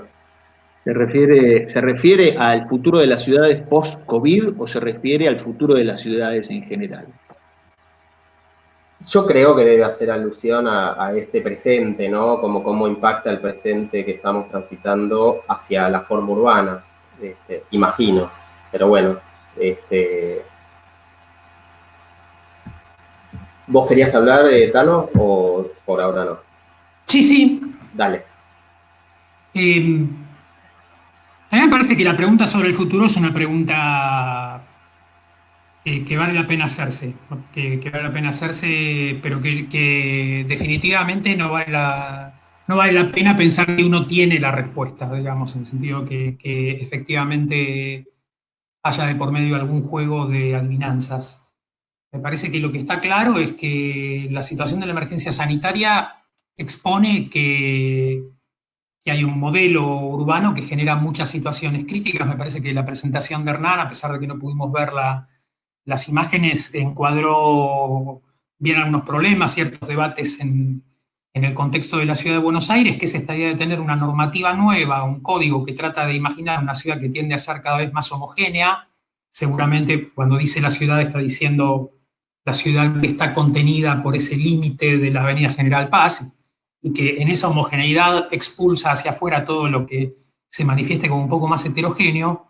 digo, esa ilusión de que hay un lugar a salvo, ¿no? De que la ciudad puede volverse un espacio más perfecto, con mejores indicadores, y tirar todos los errores hacia el urbano, o una ilusión que por ahí emerge ahora en la pandemia y en la emergencia sanitaria, que es al revés, es que la ciudad sea la que concentra todos los males y uno puede rajarse al suburbio y ponerse a salvo del problema. Me parece que cualquiera de esas hipótesis excluyentes lo que prueba es que justamente los escenarios, y nada lo prueba mejor que los últimos 5, 6, 7 días estadísticos de la emergencia sanitaria, que si hay algo que es peligroso es la forma excluyente. Es el nivel de heterogeneidad espacial al que hemos llegado a partir de dinámicas de exclusión y de problemas que son obviamente sociopolíticos. Entonces, me parece que lo que seguro puede emerger de este escenario es, por un lado, probablemente muchas conductas sociales problemáticas, mucha preocupación por la lógica de vecindad, por los modos de convivir, pero si fuéramos suficientemente inteligentes, lo que debiera emerger de este escenario es efectivamente una revisión estratégica y fundamental respecto de la heterogeneidad del hábitat, no para llevarlo a una homogeneidad, sino para llevarlo a una revisión sustancial de las condiciones de exclusión, que no quiere decir que de eso emerja una ciudad homogénea, puede emerger una ciudad muy diversa, pero sí una ciudad en la que por lo menos esté garantizado cierto espacio de habitabilidad, cierta condición infraestructural, cierta cualidad de espacio público, toda una cantidad de cuestiones a las que realmente debiéramos aspirar, y debiéramos aspirar con mucho mayor énfasis que lo que hemos hecho hasta ahora. Yo creo que esa debiera ser la mejor enseñanza de todo esto, y es probable que ante el peligro, ante la sensación, aunque solo sea por haber visto muchas películas de zombies, y saber que por más que te vayas lejos, al final los zombies llegan, debiéramos tener la ocasión de pensar que tenemos que trabajar más duro porque la ciudad revise la cualidad de su diferencia, no su diferencia, sino la cualidad de su diferencia, el modo en el que termina en exclusión, ¿no? Bien, muy interesante. ¿Alguien quiere aportar más en ese sentido sobre cómo plantearse la relación entre futuro y forma urbana? Dale, Armando. Bien, complementando, completamente de acuerdo con lo que Roberto estaba planteando. Me parece que también yo pensaba, aunque suene una palabra un poco remanida, pensaba que no es un contrapunto entre heterogéneo y homogéneo, sino con la cuestión de la inclusión, de que sea una ciudad inclusiva y no excluyente, digamos, ¿no? Creo que esto que Roberto decía de la gente diciendo me voy al suburbio a vivir a barrios privados, los barrios funcionan justamente como elementos excluyentes de la idea del urbano y de la ciudad, ¿no? Son zonas que se alambran con poca riqueza en matices de vida, con poca interacción, y aunque se crea que cumplen con los roles de la baja densidad, en realidad no cumplen con el rol de la inclusión y yo creo que hay que sí repensar mucho la densidad. A mí siempre me pareció extraño, volviendo al problema de los códigos, que me parece que aunque parecen números, terminan definiendo mucho de nuestros pensamientos de forma en las ciudades. Siempre me pareció extraño que la ciudad de Buenos Aires no pida, como muchos códigos de la provincia de Buenos Aires, el elemento densidad en su definición. O sea, que solo imponga un volumen a completar, en su momento con lo que fue el factor de ocupación y ahora con el factor volumétrico de altura y extensión, pero nunca mida desde el lugar las densidades habitacionales para presentar un proyecto. Me parece que en ese sentido no piensa la ciudad integralmente, y hoy estamos viendo la problemática de no pensar una ciudad desde el punto de vista integral y tratando de ver cómo incluirnos a todos. Por eso pensaba más en una cuestión de inclusión, que no importa si es heterogénea, al contrario, yo creo que la ciudad tiene que ser heterogénea, pero desde un lugar de lógicas inclusivas, y que realmente el tema de lo público no tiene que ver con grandes parques. O sea, el tema de lo público es otro tipo de discusión, que me parece mucho más profunda y más densa que si hay parques grandes en la ciudad. Sé que se confunde cuando se habla de lo público a lugares demasiado figurativos, ¿no? Quería complementar eso con lo que decía Roberto. Bien, yo quería aportar un poquito a esta discusión. Me parece que es interesante, o sea, este estado de situación de una enfermedad, una peste tan recurrente en la historia y en el fondo tan distante para nosotros, ¿no? O sea, es una paradoja esa.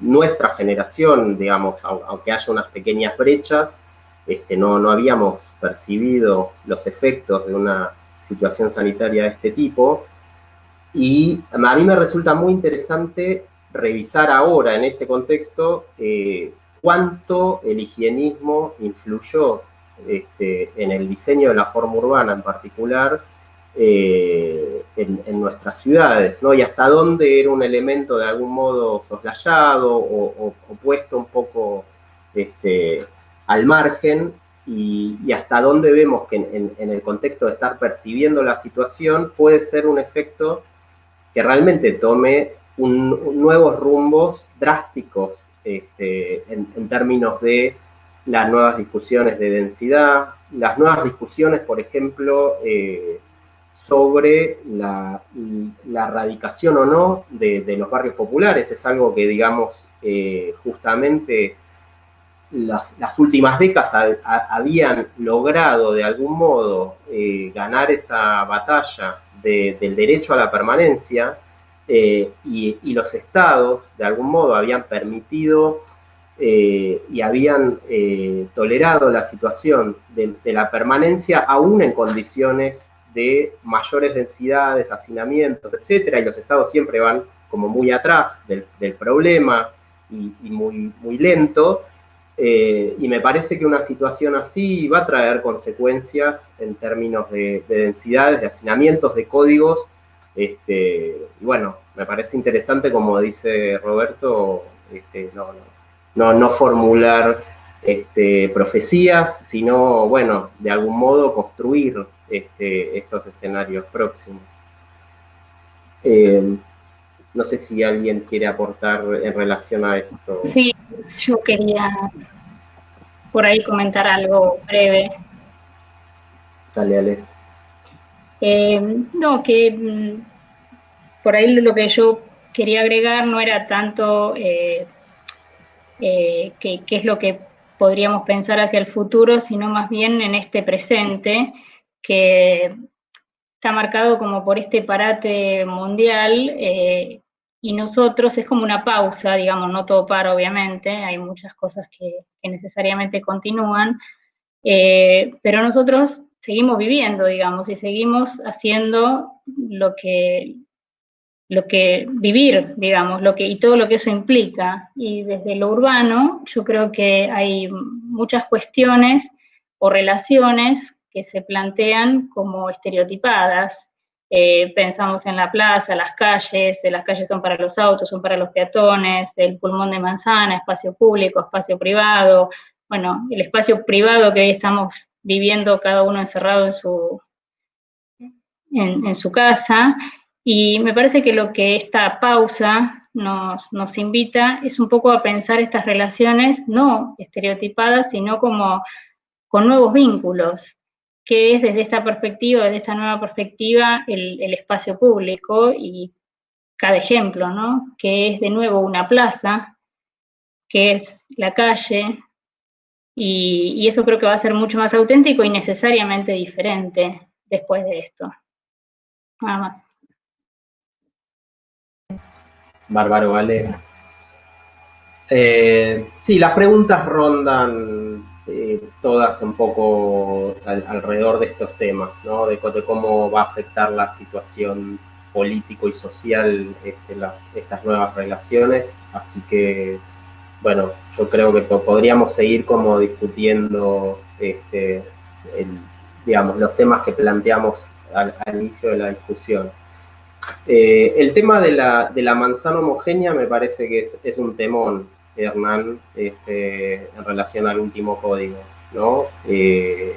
Hasta dónde, o sea, también fue muy paradójico para nuestras cátedras de morfología, en las que, digamos, en muchísimos ejercicios, tanto como estudiantes como docentes, procurábamos continuidades, completamientos, alineamientos, articulaciones, y de producir ciertos fragmentos consolidados y, digamos, cuando eso se nos hizo realidad, bueno, como que lo volvemos a pensar de vuelta y empezamos a pensar también hasta dónde esa homogeneidad empieza a generar otras sombras a los pulmones de manzana, empieza a cambiar un poco las reglas de las habitabilidades interiores y bueno, la verdad que sí, es interesante ahora repensarlo.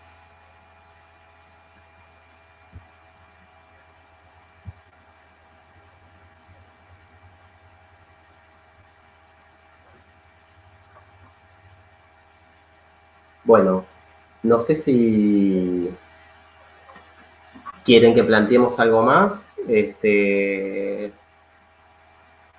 Me pareció también muy interesante los enfoques, ¿no? Algo que se valoraba al principio de la charla era la posibilidad de que al no haber tanto tiempo para el desarrollo de grandes ponencias o de grandes debates, como serían en un congreso o en unas jornadas de investigación, como que lo que los estudiantes se pueden llevar, más allá de nuestras dificultades técnicas, que les pedimos disculpas, es, bueno, estos posicionamientos, ¿no? Y bueno, tenemos un problema que es construir una mínima presentación en 6 minutos. ¿Qué decisión de representación se puede tomar, ¿no? Y creo que estuvo interesante porque apareció todo, todo el repertorio de instrumentos.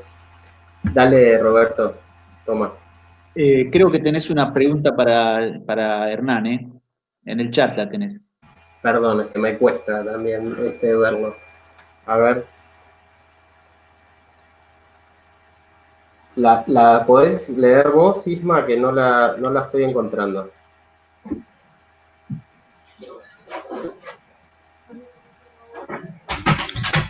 Estás con el micrófono Joaquín apagado. Reyes le pregunta a Hernán Jageman: ¿siempre en las cátedras estamos pensando en cómo reformular la ciudad o también se puede proyectar una futura ciudad? Y finalmente después Juan Benzini: ¿qué medidas se pueden tomar desde el urbanismo para controlar el crecimiento de los asentamientos informales? El momento, TT. Sí. Bueno, agradezco ahí la pregunta. En realidad, nada, creo que abstractamente todos como arquitectos en algún momento soñamos con hacer una ciudad de cero, ¿no? Pensamos en Brasilia, en La Plata, ¿no? Y me parece que lo que en realidad termina funcionando es trabajar sobre la ciudad existente y repensarla.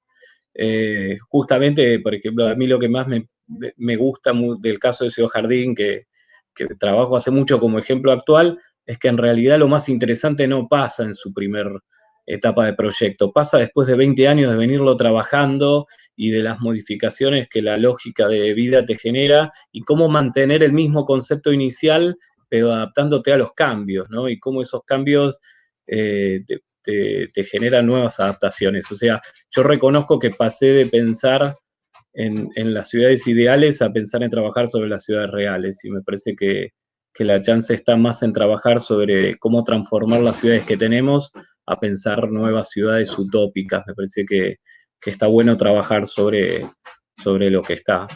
Si esa era la pregunta para mí. Ya la otra, que creo que no era para mí, ya es mucho más compleja, ¿no? El tema de la vivienda social y de los barrios y los asentamientos es una preocupación grande que me parece que además tiene mucho de político encima, pero vuelvo a la idea de la inclusión, ¿no? Vuelvo a la idea de la inclusión, pero sé que ahí me empiezo a pelear políticamente con mucha gente, si empezamos a hablar de salarios universales y de ver cómo todos podemos vivir un poco más parejamente, pero esa ya es mi visión y ahí ya creo que nos vamos a meter en otras discusiones que están buenas, pero van a exceder el marco de lo arquitectónico urbano, aunque son parte de eso también. Pero no creo que eso, espero que le conteste la pregunta al que la hizo, ¿no? Tano, querías mencionar algo. Tenés el micrófono apagado, Roberto. Así no va, ¿no? Bueno, me quería intervenir antes, pero me parece que la pregunta de Juan motiva a decir algo. ¿Qué medidas se pueden tomar desde el urbanismo para controlar el crecimiento de los asentamientos informales? Bueno, supongamos que el urbanismo tuviera esas capacidades. Bueno, por un lado hay una respuesta que es bastante fácil. Hacer viviendas dignas para todos. Y pues, ¿sabés cómo lo controlás? Lo controlás en 2 minutos. El problema es que no, que hay un concepto del suelo que tiene que ver con entender el suelo como mercancía. Si el suelo es un objeto que se vende en el mercado y solo lo puede comprar el que tiene recursos, es más, no el que tiene recursos, el que tiene enormes excedentes de recursos, porque sabemos lo que cuesta el suelo urbano, bueno, seguramente no vamos a tener más remedio que sigan proliferando los asentamientos informales portados. Porque de hecho ya hemos vivido, los que tenemos cierta edad, procesos como la dictadura en la que simplemente lo que pasó para dejar de visibilizarlos fue removerlos para que se vayan más lejos. Quiero decir, no es que eso resolvió algún problema. Digo, la idea de simplemente, si controlarlos, ¿no? Si controlar el crecimiento tiene que ver con dejar de verlo o tratar de evitar de que se manifieste, bueno, digo, eso no sirve para nada. Quiero decir, en todo caso, es terriblemente traumático desde el punto de vista social y no arregla ningún problema, salvo 5 minutos de falsa conciencia del que pasa caminando por ahí y se cree que no hay ningún problema. Los problemas son de otro tenor. Y digo, y me parece que estas situaciones como esta emergencia los evidencian, ¿no? O los multiplican, ¿no? Me parece que sí, que el urbanismo no tiene tantas capacidades, quiero decir, a ver, no el urbanismo, los urbanistas, nosotros como arquitectos urbanistas, no es que tenemos la capacidad de cambiar el mundo voluntariamente por nuestras capacidades proyectuales. Tenemos la capacidad de meternos, y me parece muy importante lo que decía Hernán antes, nos tenemos que meter en procesos que son sociales, que son complejos, que involucran a muchos actores, y sí podemos tener todas las convicciones y toda la fuerza para tratar de, con las herramientas que tenemos, producir mejoras, digamos, pero después necesitamos cambios más estructurales, necesitamos dinámicas sociales más virtuosas para controlar el crecimiento de los asentamientos informales. Sí, yo coincido, perdón, me meto un segundo. Coincido con vos, Tano, pero yo creo que tenemos un flanco que es como un área muy propia, ¿no? O sea, yo creo que en estas relaciones entre política y planes urbanísticos o política y morfología de la vivienda social, o sea, son relaciones que se dieron siempre, porque la vivienda social, digamos, cuando la hace el Estado, la hace en una relación política siempre. Siempre hay un técnico, digamos, que va a traducir esa demanda en una forma, ¿no? Y a mí me parece que nosotros tenemos ahí la oportunidad de mediar hacia lugares al menos un poco más inclusivos desde la morfología urbana, ¿no? Me parece que poder cuidar ciertas escalas, poder trabajar con entidades reconocibles, poder trabajar con heterogeneidades, con identidades arquitectónicas heterogéneas también, con participación y apropiación de los involucrados también. Entonces a mí me parece que también, más allá de las utopías siempre difíciles de concretar en relación a la distribución y a todos los problemas que conocemos de la sociedad y que nos exceden, cuando nos llegue esa demanda, yo creo que, digamos, entre todas las bibliotecas que tenemos para elegir qué tipo de proyecto hacer, yo creo que hay, digamos, propuestas que morfológicamente se acercan a escenarios un poquito más igualitarios, ¿no? O que al menos, y creo que, no sé, me parece que es algo que en los años 70 esa relación funcionó de una forma muy traumática, ¿no? Pero bueno. Sí, de acuerdo. Ismael quiere hablar. No te escucho, Isma. Sí, no quería agregar mucho más. Me parece que Un poco el Tano, cuando empezó este diálogo, planteó la diferencia interesante entre el deber ser de la ciudad, que es un poco de lo cual estamos hablando todos, y la ciudad futura posible, que es, sería tener la bola de cristal, digamos, ¿no? Entonces, y que es una discusión que no tiene mucho sentido. Lo que sí tiene sentido es marcar cuáles son los pasos a seguir, cuáles es lo que nosotros consideramos que serían los pasos a seguir para cambiar la ciudad, para mejorar la ciudad, para hacer la ciudad de Buenos Aires y todas las ciudades del país bastante ciudades mejores. Me quedó flotando el tema de las ciudades nuevas, porque en estos momentos la nueva gestión está planteando no la nueva capital de Alfonsín. ¿Se acuerdan ustedes de la nueva capital? Los que son más grandes, Tano, te acordarás, pero bueno, está planteando una descentralización digamos, de la capital, con un proyecto de nuevas centralidades y nuevas capitales, que tiene que ver con una cantidad de ciudades del interior, que si bien no son pequeñas capitales, van a impactar fuertemente sobre los tejidos existentes, o la idea es que impacten sobre los tejidos existentes y que ayuden un poco a descentralizar no solo la burocracia, sino también a federalizar de alguna manera el territorio, que hoy por hoy sería también una cosa que sería interesante de contar.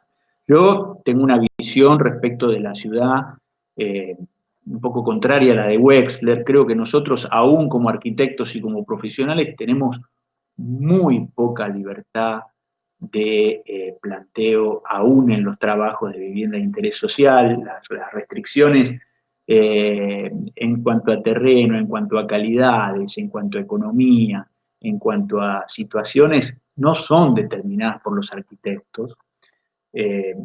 Me quitaría un poco de culpa como colectivo respecto de los problemas de la ciudad y de los problemas del... si bien tenemos el conocimiento y sabemos qué tipo de ciudad queremos, ahora estamos hablando de la vivienda de alta densidad y baja altura, sabemos más o menos por dónde ir, pero después golpearse contra la realidad es bastante duro. Yo tengo una visión, no quiero que cerremos con esto porque es una visión bastante pesimista, quiero que después hable alguien más optimista. Creo que va a haber cambios, pero van a ser mucho menos de los que se está leyendo en los medios especializados y en los otros.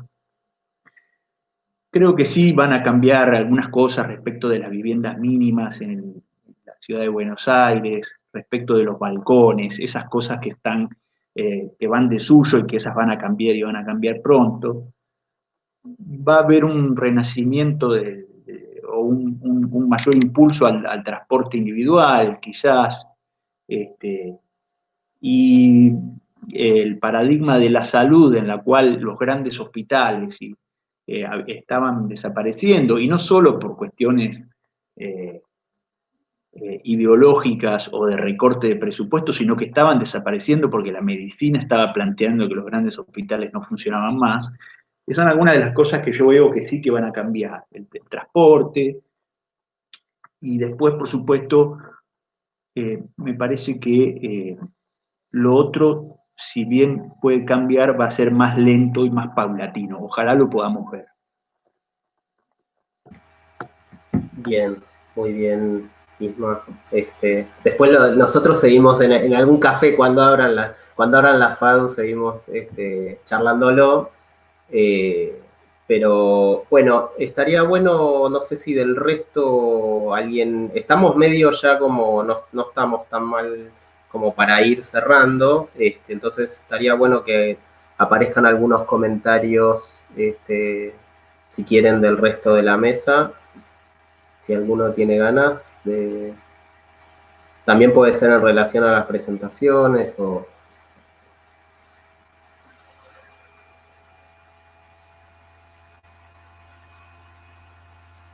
Bueno, si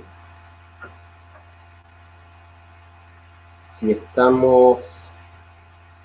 ahí lo tenés al Tano que quiere decir algo, ¿eh?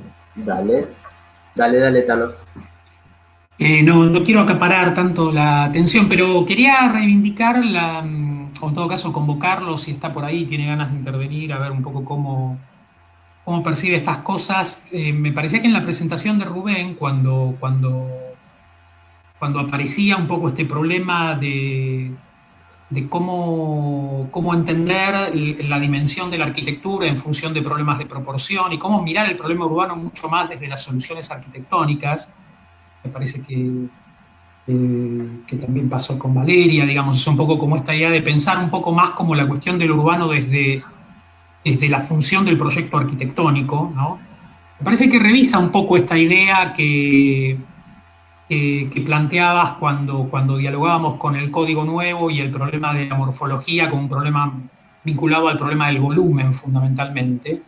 Me parece que cuando uno pone el foco sobre el problema de la tipología, sobre el problema de la organización geométrica y la proporción, sobre el problema de un poco los ritmos y las expresiones cromáticas, es decir, con lo que tiende a tener un impacto más como en la construcción, no solo del problema arquitectónico, sino en la construcción del paisaje urbano con otras herramientas que no sean fundamentalmente el volumen, también emergen un montón de campos que por ahí para una buena parte de nosotros son los campos que se perciben como más fructíferos. Por eso me parece que por ahí era interesante que ellos fijaron sus atenciones un poco en esas líneas y tenían ganas de decir algo de cómo perciben, ¿no? Como la oportunidad de trabajar en la ciudad. Rubén, ¿estás atrás de esa R? O si no, Valeria, podés tomar la palabra también.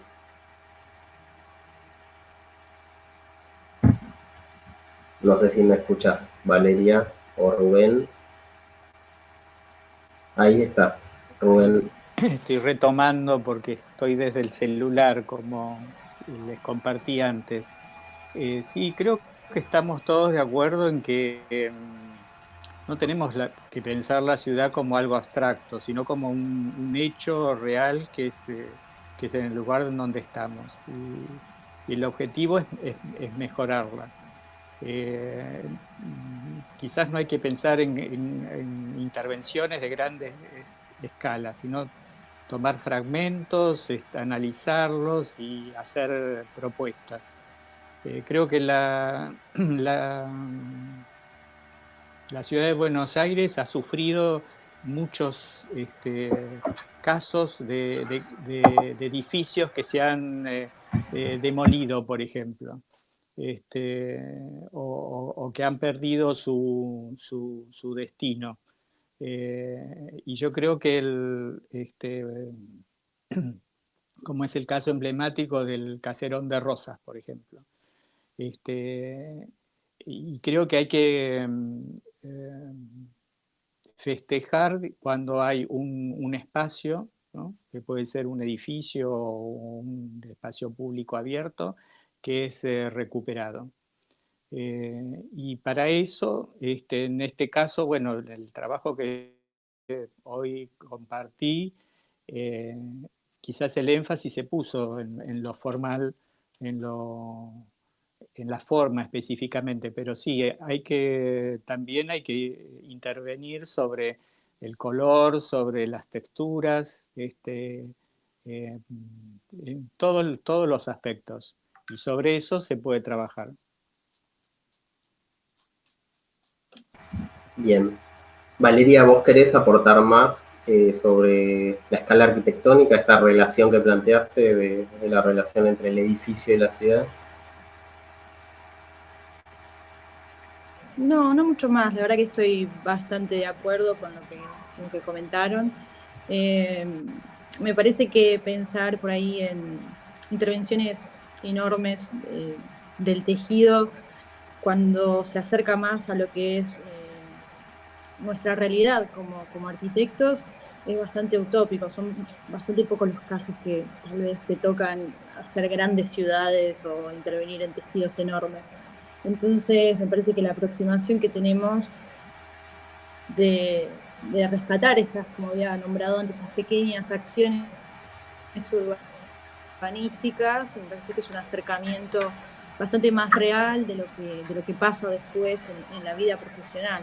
y es un poco lo que hacemos en la cátedra y el ejercicio que planteamos para morfología 1 o 2. Perfecto. Pau, ¿vos querés agregar algo? A ver si me escucha, decime si. Sí. Dale. Genial. No, yo estaba pensando un poco con a la primera pregunta, que es un poco una pregunta que transversal a todas las, creo, a todas las cuestiones urbanas de este lugar de condición rara, ¿no? Del cuerpo, en donde estamos encerrados. Y estaba pensando en la diferencia entre habitar y ocupar espacios.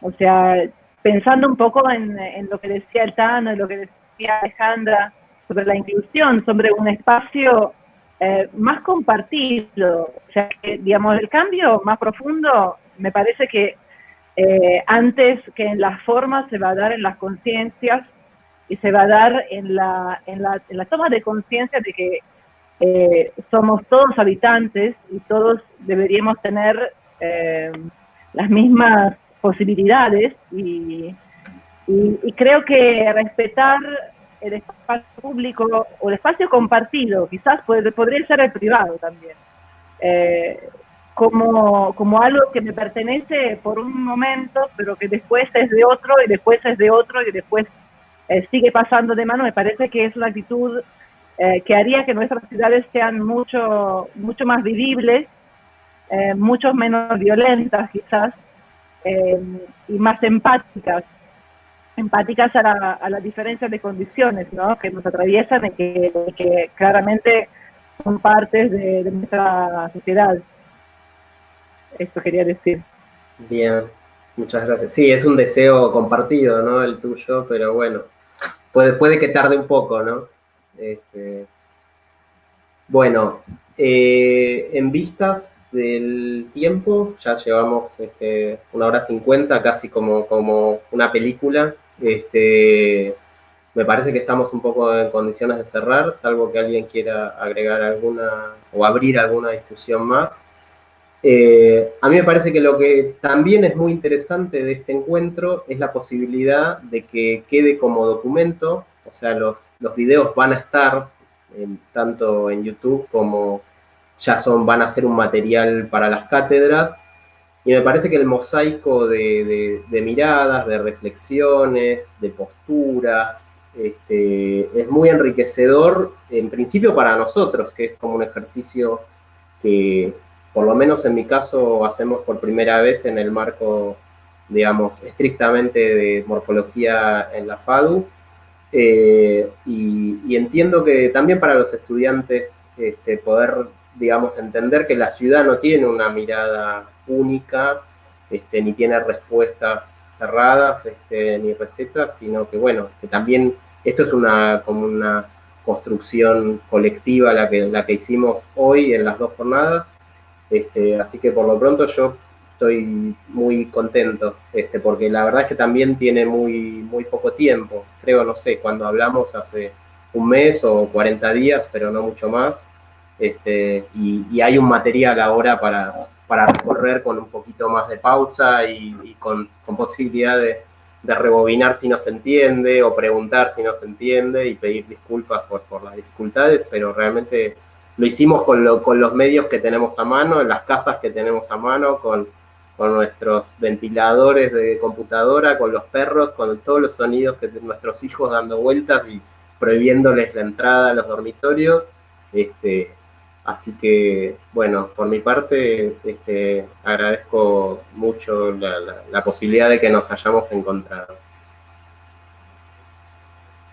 Así que, bueno, nos veremos. Gracias a vos, Luis, por organizar todo esto.